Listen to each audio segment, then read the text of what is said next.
ada dasarnya gitu loh. Jadi alasannya apa atau latar belakangnya apa, kemudian dia punya maksud apa gitu. Punya alasan tapi kalau nggak ada maksud, mendingan nggak usah bicara kan gitu. Jadi lebih ke reason kalau si Enis. Nah kalau si Bayer itu beliau lebih ke fakta atau validasi. Jadi bagaimana kemudian info yang kita sampaikan itu kemudian ada faktanya dan kemudian valid. Sama nanti kalau misalkan teman-teman penelitian gitu ya, itu kan ada validasi ya. Kalau misalkan kuantitatif nanti divalidasi dulu, belum kemudian dicobakan untuk yang instrumennya gitu ya. Kalau yang teman-teman kualitatif, kalau yang kualitatif itu divalidasi ke ahli gitu ya, atau ke orang yang paham tentang penelitian teman-teman. Nah itu tentang telah kritis dulu, sebelum kita bicara ke kepedulian sosial.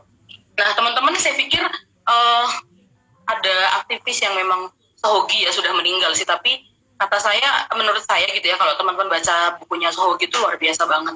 Satu hal yang saya sih sangat tertarik, beliau orang yang sangat kritis dan tidak takut oleh apapun gitu ya. Artinya maksudnya gini, ketika memang yang disampaikan benar gitu ya, beliau akan terus maju, terus menulis dan terus mengkritik. Sohogi itu adalah salah satu pendiri Mapala di Indonesia gitu ya, alumni UI dan meninggal di Gunung Semeru karena racun di sana gitu ya. Kalimat yang menarik ini kalau menurut saya, kalimat ini menggambarkan bahwa orang yang ada dimanapun gitu ya, terutama di Indonesia gitu, dia harus berani kritis apapun responnya gitu. Sohogi bilang gini, saya memutuskan bahwa saya akan bertahan dengan prinsip saya. Kemudian mungkin yang teman-teman sudah paham kalimatnya gitu ya, lebih baik diasingkan daripada menyerah kepada itu ya sangat kritis gitu ya. Artinya gue nggak apa-apa sih diasingkan, tapi saya berjalan di atas prinsip saya. Itu ditelaah kritis. Kemudian kalau di kepedulian sosial nanti ada si Adler 1927 gitu ya. Jadi si Adler ini kalau bicara tentang kepedulian sosial adalah beliau mengatakan bahwa perasaan simpati dan empati atau sesuatu keterikatan dengan masyarakat itu muncul alami. Jadi nggak dibuat-buat. Makanya mungkin kita sebagai pendidik, nanti teman-teman akan menjadi guru, saya sebagai dosen juga sebagai pendidik, Mas Andi juga nanti ada di bidangnya gitu ya.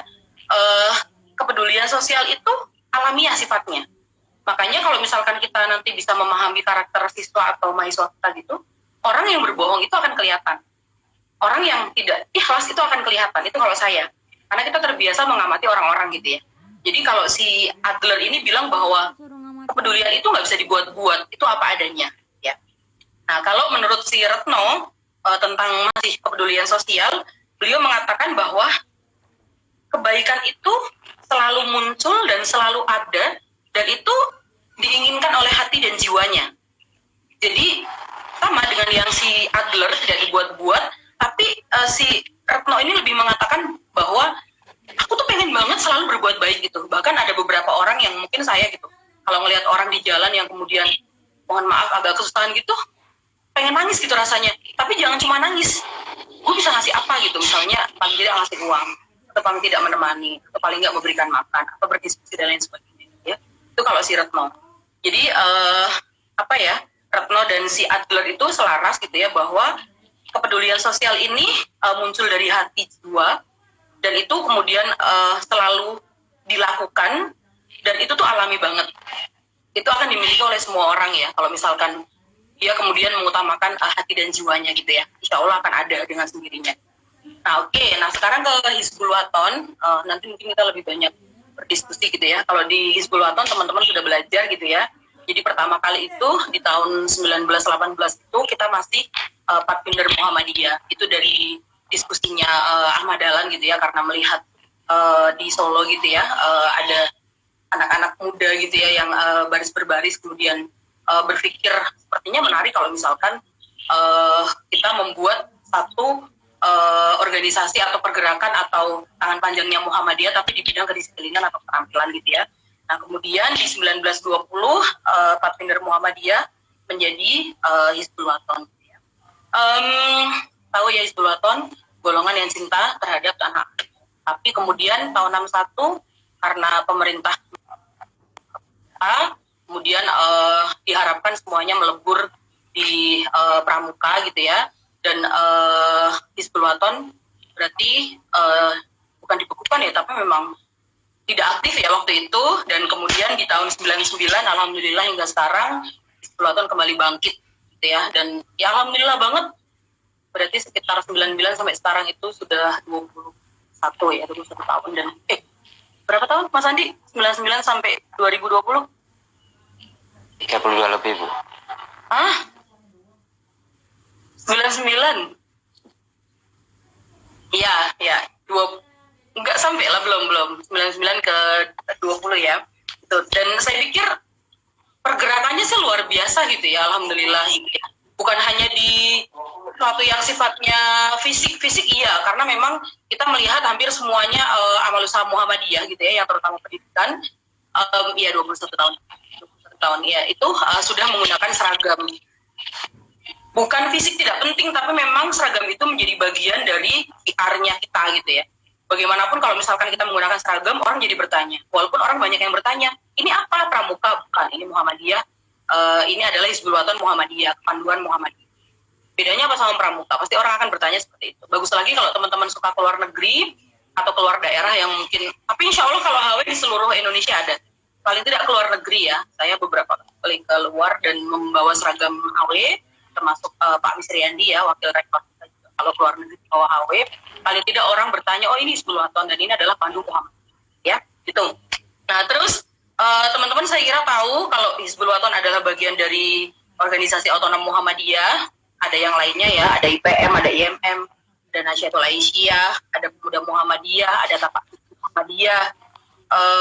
Kalau Aisyah sama Muhammadiyah ini ya, maksudnya Muhammadiyah itu berarti lebih fokus ke keseluruhannya. Kalau Aisyah konsentrasi ke perempuan dan anak, paling tidak yang menaungi.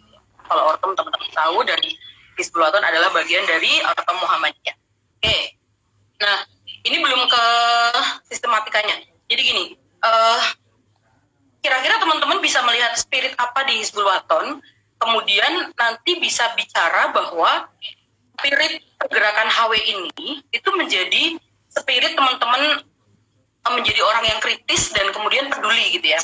Nah, kalau kita lihat visinya Pandu Hizbul Waton adalah satu pergerakan kepanduan yang punya kualitas, kemudian yang selalu dibutuhkan dan juga selalu dihormati dan dicintai oleh semua orang.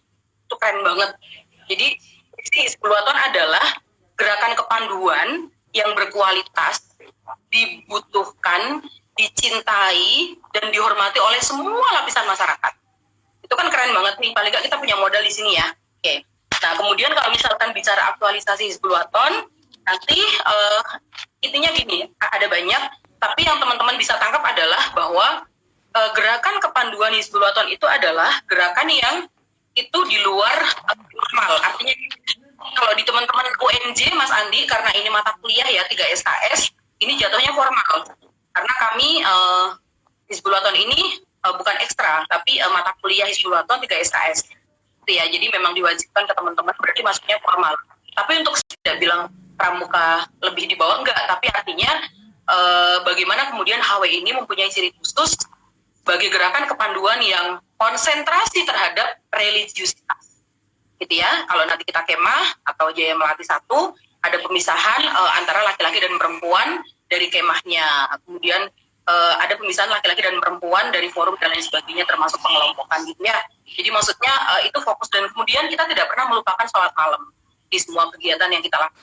Ya, persoalan pesertanya yang ikut sholat malam 70% ya kan, namanya membuat orang kemudian menikmati sholat malam itu kan butuh proses ya, nggak bisa juga dipaksa karena kan emang sunnah, nggak wajib.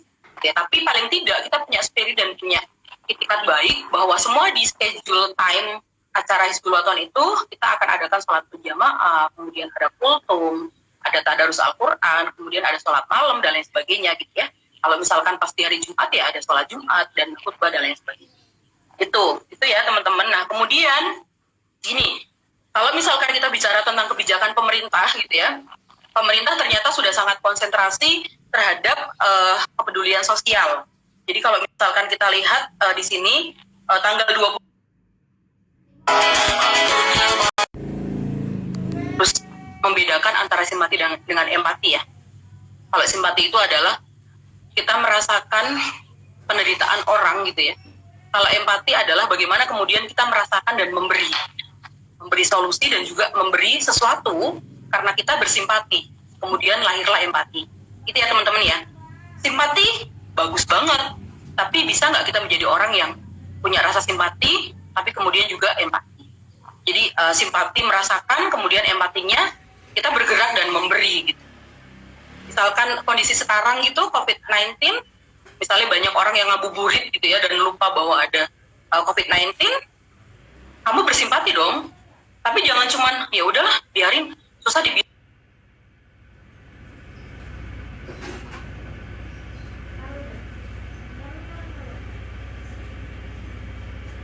Antonius beliau mengidentifikasi masalah dalam memunculkan kepedulian sosial. Kata si Antonius itu ada dua hal. Yang pertama adalah egoisme, yang kedua adalah materialisme.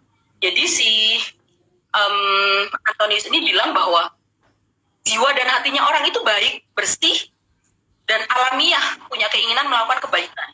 Tapi dalam realitasnya atau dalam kenyataannya, kita sering ketemu dengan yang namanya egoisme dan materialisme. Egoisme itu adalah rasa keakuan yang tinggi. Gue kan udah kaya, ngapain gue bantuin lo misalnya gitu ya. Gue kan udah dokter nih, ngapain gue nongkrong sama anak-anak yang ya misalnya gitu ya. Atau saya kan maksudnya nggak level sama kamu gitu ya. Itu kadang sesuatu yang dikerjakan itu harus menghasilkan uang atau materi. Sehingga ketika kita datang ke acara di kampus misalnya, nggak ada transportnya, atau datang di seminar nasional oleh pemerintah, nggak ada transportnya gitu ya, kita nggak akan datang. Atau materi nggak selalu uang bentuknya ya, atau misalkan sesuatu yang kita inginkan. Jadi ada sesuatu yang kita harapkan dan ketika itu tidak ada, kita nggak jadi untuk datang gitu ya. Nah kalau di Muhammadiyah sendiri ada surat Al-Ma'un, teman-teman pasti sudah tahu ya, kita pernah bahas di sebelumnya gitu ya. Itu real bagaimana kemudian kita bisa mengabdikan diri kita untuk anak yatim piatu, kemudian sholat kita juga ditegakkan dengan benar gitu ya, sehingga kita menjadi yang berkualitas. Nah ini untuk rangkaiannya gini jadinya adalah bagaimana kemudian kita menjadi orang yang kritis, peduli, dan kemudian menjadikan spirit pergerakan Hizbul Wathan itu dalam kehidupan sehari-hari. Jadi spirit kemudian menolong orang, kemudian spirit berani, spirit terampil, kemudian spirit disiplin, jujur, dan lain sebagainya. Dan itu kamu aplikasikan dalam bentuk real. Jadi nggak hanya dalam bentuk teori. Kita banyak baca mungkin. Saya termasuk orang yang suka baca, novel saya banyak banget. Mungkin 700-800 gitu ya. Tapi kalau misalkan cuma baca, nggak dijalankan, untuk apa gitu. Makanya saya selalu mengingat apa yang disampaikan Pak Taufik Ismail ya. Jadi teman-teman juga emang harus mengingat gitu ya. Baca, dan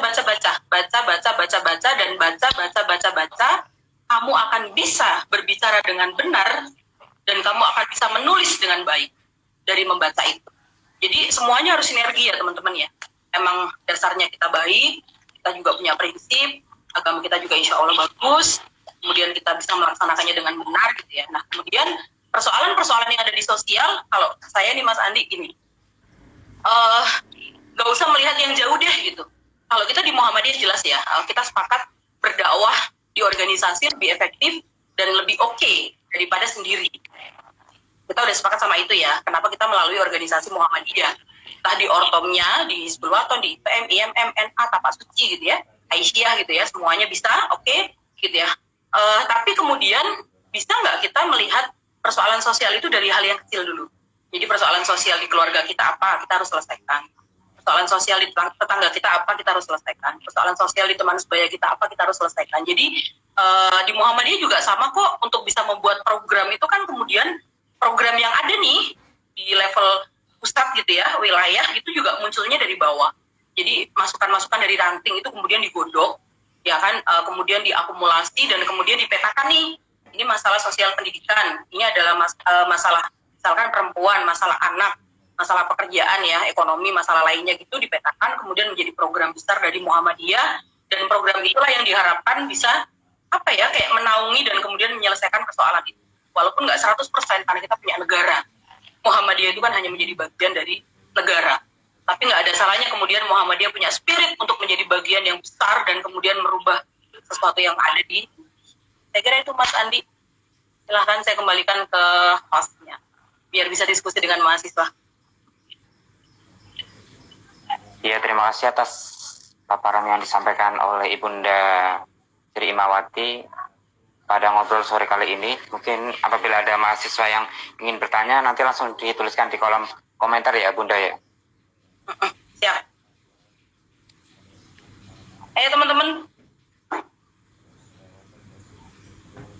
Sembari menunggu ini Bunda, mungkin kaitannya dengan telaah kritis dan kemudian sosial ini yang sudah diwujudkan Hizbul Wathan itu apa gitu untuk mencapai kepedulian sosial itu gitu. Saya kira banyak banget ya yang dilakukan Hizbul Wathan ya. Maksudnya kalau misalkan di lingkungan kampus sendiri aja, maksudnya kita itu kan selalu update dengan sesuatu yang ada di Indonesia atau di lingkungan kecil. Sebenarnya kan kepedulian itu tidak harus lingkupnya nasional ya Mas Andi. Kalau menurut saya lingkup tadi yang kita bahas, mau lingkup kecil sekecil apapun, tapi kalau itu bentuknya itu kepedulian, saya pikir itu oke banget gitu ya. Kalau di kampus teman-teman saya kira sangat update gitu ya. Kita kan ada kafilah sama qabilah dari hal yang kecil, misalkan donasi gitu juga kita lakukan misalnya. Terus acara-acara yang sifatnya misalkan pertemuan pandu gitu se-Indonesia kita lakukan. Misalkan seminar atau bahkan sekedar tadarus atau infak yang nggak apa-apa kan, infak kan masih seadanya gitu ya, itu juga kita lakukan. Tapi kalau dalam hal yang lingkupnya lebih besar kan kita ada perkaderan gitu ya, dan perkaderan itu kan nggak sekedar perkaderan, tapi kemudian ketika kita ikut misalkan Jaya Matahari 2 nih, nasional kan, nah di sana kemudian kita menemukan banyak ide atau banyak hal-hal yang kita lakukan untuk menyelesaikan persoalan-persoalan gitu yang ada di negara kita misalnya. Itu kan satu penemuan yang baru gitu ya. Perkaderannya sih pelatihan bentuknya, tapi kemudian di luar perkaderan kemudian kita ketemu, kita ngobrol banyak gitu ya, masalah dari Medan apa, misalnya dari Makassar apa, Jawa Timur apa, kita pertemukan. Nah, kita membuat konsep, nah itu nanti akan kita terapkan misalkan di lingkungan Hizbul Wathan kita gitu. Jadi saya pikir kalau soal realnya sih pasti masing-masing pergerakan HW sudah melakukan itu ya, sesuai dengan yang dibutuhkan di tempatnya masing-masing.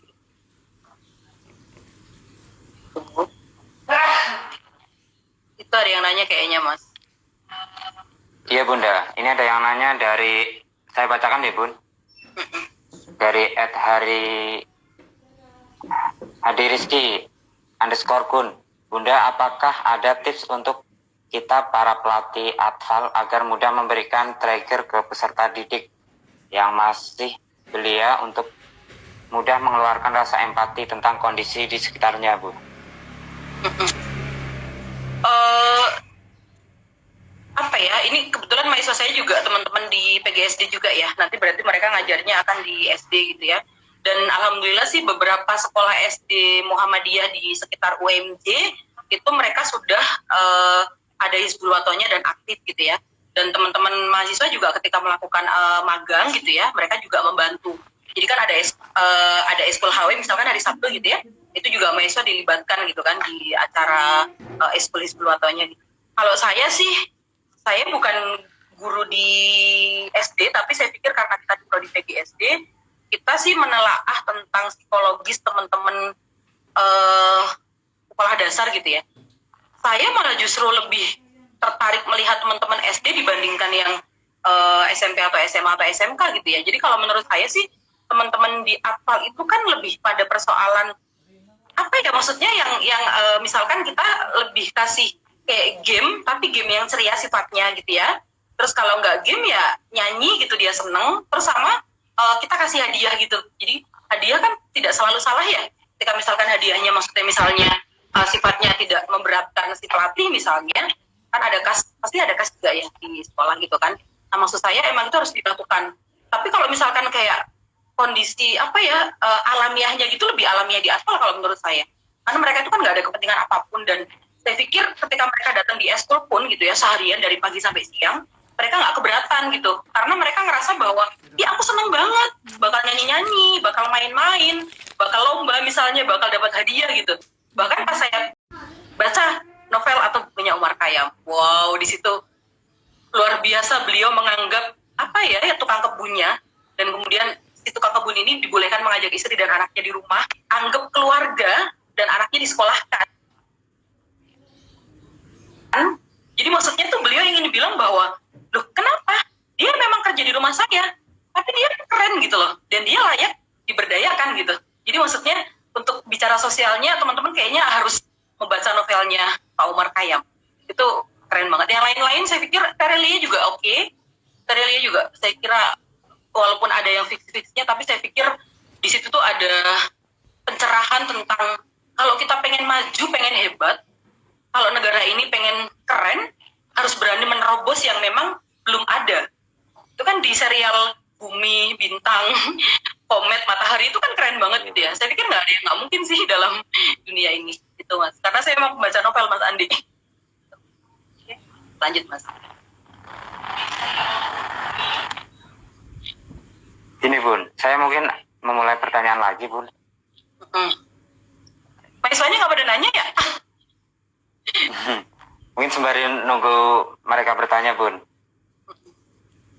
Ini Bun, kaitannya dengan merosotnya telah kritis dari mahasiswa atau generasi muda gitu. Apakah ini bisa disebut tren ataukah gimana Bun? Bisa di apa? Oh, tren ya? Ataukah ini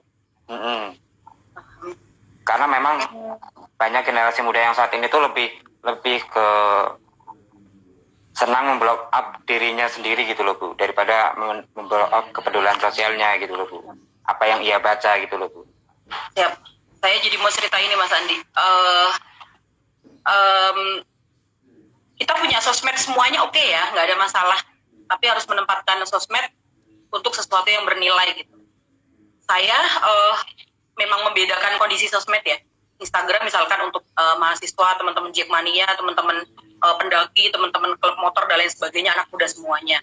WhatsApp untuk pekerjaan ya, dosen, teman-teman organisasi, teman-teman Muhammadiyah, pokoknya yang formal gitu ya. Nah, Facebook saya udah sempat gak aktif, tapi karena sejak saya di Nepal hampir 2 bulan, kemudian saya di India juga hampir sebulan, di Facebook saya setahun ini saya aktif lagi karena saya punya teman-teman dari luar negeri gitu ya, dari hampir semua beberapa negara gitu. Ini Mas Andi, saya pengen bilang kayak gini, malu banget gitu, kan Islam di India itu kan hanya 15%.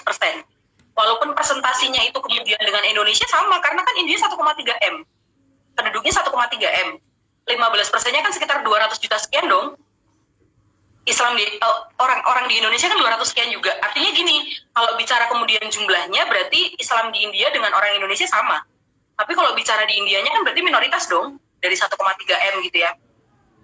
Percaya nggak Mas Andi? Saya kan teman di Facebook hampir semuanya orang India, Nepal, Pakistan, Bangladesh, ya dan Dubai dan lain sebagainya gitu. Saya itu kadang malu upload foto di Facebook ketika itu sifatnya personal gitu. Karena teman-teman saya orang India yang mayoritas Muslim yang mereka memperjuangkan haknya, ingat ya kemarin yang pemerintah India karena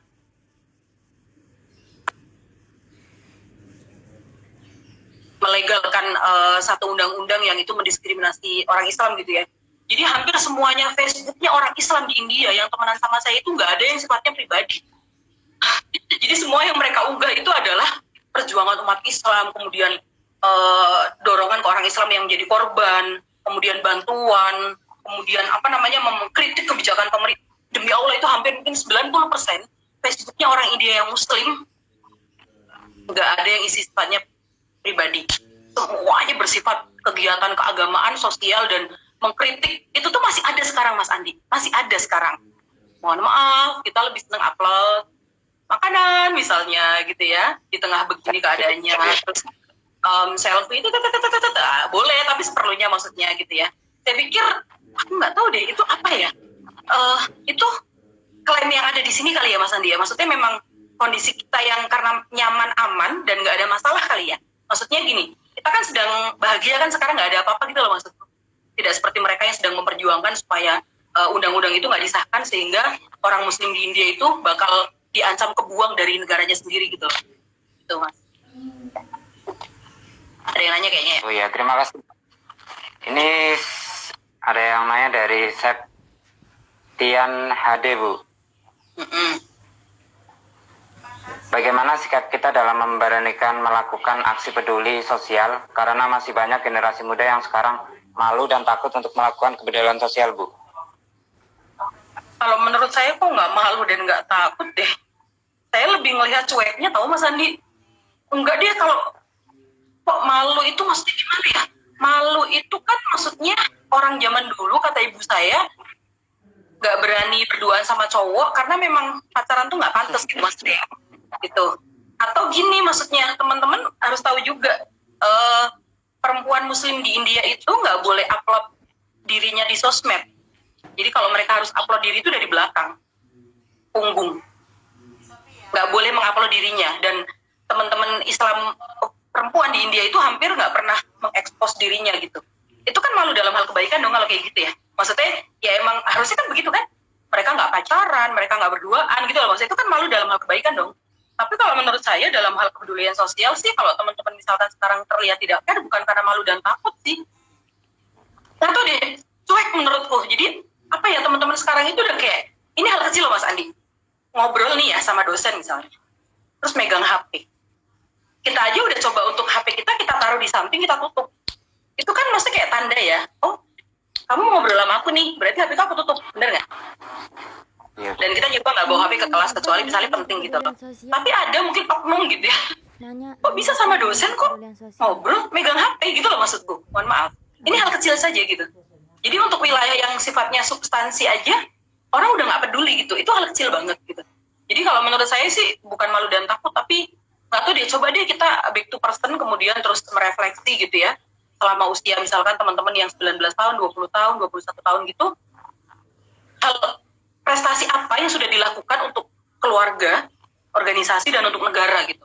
Kalau misalkan belum melakukan apa-apa dan hanya masih biasa-biasa saja, dan malah hari-harinya sibuk megang sosmed gitu kan, sorry ya maksudnya tidak begitu penting misalnya, ya koreksi diri gitu. Kalau misalkan pengen jadi orang hebat, ya sekarang mohon maaf aja gitu. Saya di Aligarh Muslim University di India, perpustakaan buka sampai jam 3 dini hari Mas Andi.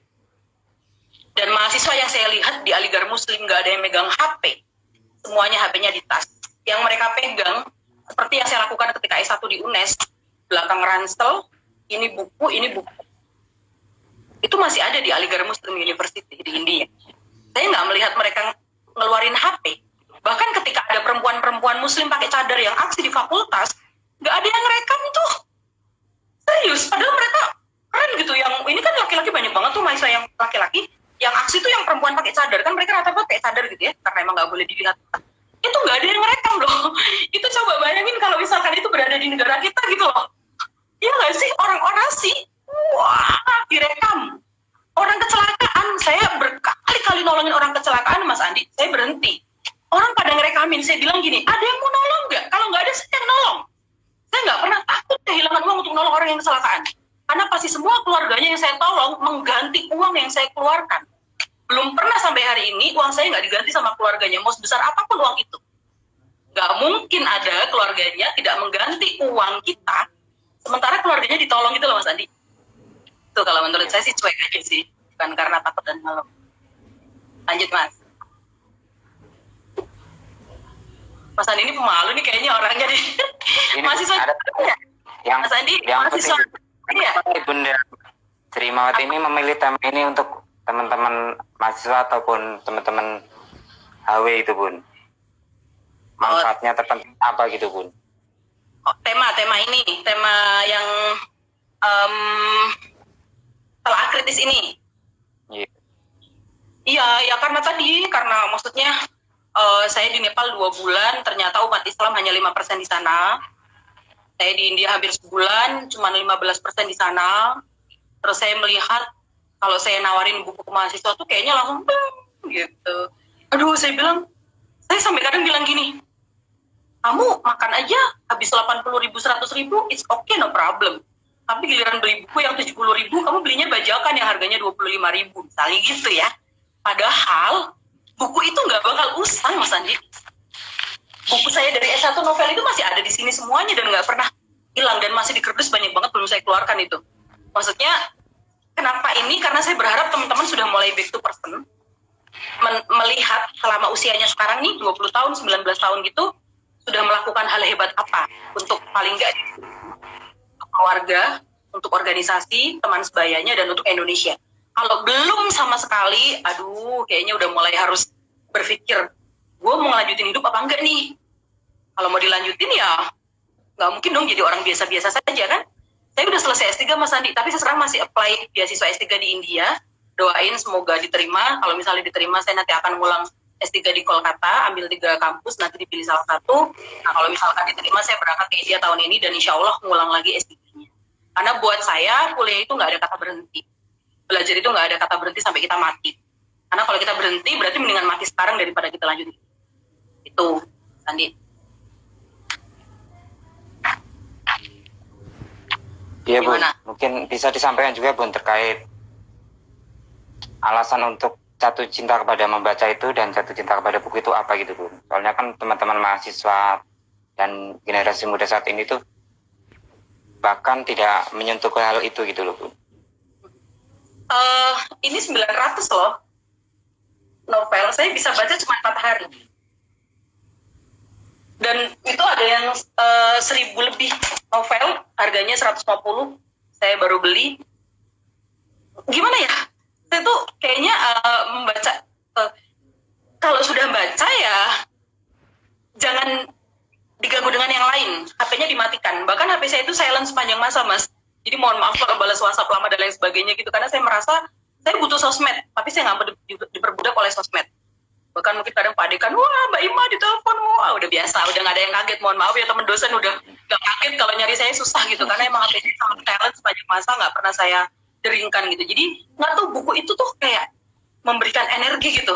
Apa ya, saya banyak terinspirasi oleh Paulo Coelho, Dewi Lestari, Ayu Utami, Umar Khayyam. Dari Tiara Dwi Tami Bun, mengenai membaca, bagaimana meningkatkan minat untuk membaca Bun? Karena dia sulit untuk mulai membiasakan membaca Bun. Gimana ya? Pasti aku udah baca, udah lama banget soalnya. Gini, yang kamu suka apa? Jadi kalau misalkan antara politik, psikologi, perempuan, agama, gitu kamu suka apa? Gitu. Nah kalau misalkan dia sukanya psikologi, baca buku psikologi aja dulu. Kalau sukanya novel, baca novel aja dulu. Kalau sukanya suka politik, baca politik aja dulu. Jadi jangan dicampur, nggak bisa. Nanti kalau misalkan kayak saya emang sukanya novel apapun saya babat. Saya pertama, mohon maaf Mas Tereli, saya itu tadinya bukan penggemarnya Tereli ya. Saya nggak suka, saya nggak tertarik. Ternyata pas sudah baca satu, sekarang saya punya 23 atau 24 novelnya Tereli. Saya kalau udah oke, cocok, saya akan teruskan. Tapi kalau baca, mohon maaf, karyanya seseorang, kemudian nggak oke, saya Eragon gitu ya, penunggang naganya gitu. Dan kita merasakan cintanya Eragon terhadap si elf, walaupun nggak, karena beda manusia dan bukan gitu loh. Melibatkan diri di situ. Itu Mas Adi. Iya, terima kasih Bun atas jawaban dari beberapa pertanyaan yang masuk Bun. Terakhir Bun, sebelum menutup pada ngobrol sore kali ini Bun, bisa disampaikan juga Bun pesan-pesan untuk mahasiswa Ibu ataupun teman-teman HW untuk tetap terus peduli terhadap sosial, agar kemudian telaahnya kritis itu membiasakan terus bagaimana Bun, terutama di masa pandemi ini Bun. Iya, kalau saya sih Mas, ketika kita melihat sesuatu keadilan tapi kita biasa saja, kita bukan manusia deh kayaknya. Jadi ngecek memang kembali ke diri kita dulu sih. Kalau untuk peduli, saya pikir banyak orang yang membutuhkan bantuan kita. Dimanapun, kondisi apapun, orang butuh kita. Apalagi sekarang ya, sekedar misalnya keangkringan sebentar, ngelihat ojol, mohon maaf, yang bergerombol, udah makan belum bang? Belum dapat uang teh gitu. Kita bisa traktir gitu ya. Dan prinsipnya ini sih, kepedulian itu kan tidak selalu sifatnya materi ya, walaupun pasti orang akan mengeluarkan materi ya Mas Andi ya. Tapi tidak selamanya materi. Kalau kita mampu mengeluarkan materi, yakinlah bahwa di Islam itu jelas, apapun yang kita keluarkan bentuknya materi akan diganti oleh Allah berkali-kali lipat. Itu dulu yang penting, kalau materi. Tapi kalau teman-teman yang mahasiswa belum punya materi yang banyak, lakukan sesuatu yang sifatnya itu memberi dan peduli gitu. Kamu lihat ke diri kamu deh, kalau kamu ngelihat sesuatu yang tidak adil atau sesuatu kesalahan kamu biasa aja, berarti kamu perlu pertanyakan, kamu punya hati apa enggak?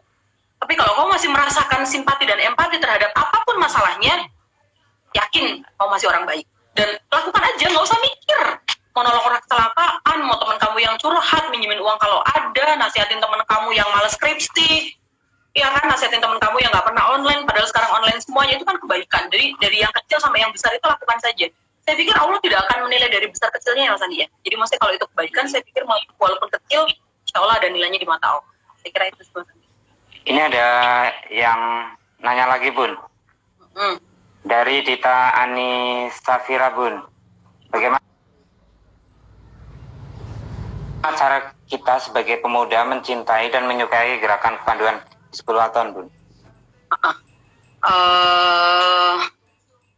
Gimana ya? Kalau misal memang harus ikut langsung sih Mas Andi. Kalau misalnya cuma melihat emang nggak bisa sih. Saya tadinya mikirnya kalau ini kita nggak ada masalah, semoga bisa Jaya Melati 1 kan paling nggak teman-teman di lapangan 3-4 hari gitu ya, biar bisa merasakan hirohnya gitu loh. Karena kita juga nggak akan bisa tidak akan bisa maksa orang untuk bergabung kalau dia nggak ada keinginan gitu loh Mas Andi. Maksud saya itu paling nggak tahu, paham, suka, cinta, kemudian bergabung. Karena kalau ingin bergabung di HW kan masih bisa, nanti setelah lulus juga bisa ya, bisa gabung ke Kuarda, ke Kuarwil, ke Kuarpus misalnya gitu ya. Maksudnya kan nggak ada masalah nih kalau cuma pengen gabung, tapi gimana caranya teman-teman tahu dulu tentang HW. Paling nggak tahu sejarahnya, tahu kemudian spiritnya apa, programnya apa, kemudian mencintai dan merasa, oh aku tuh bisa memiliki HW dan aku harus bergabung gitu. Karena kalau orang udah suka biasanya, kalau udah cinta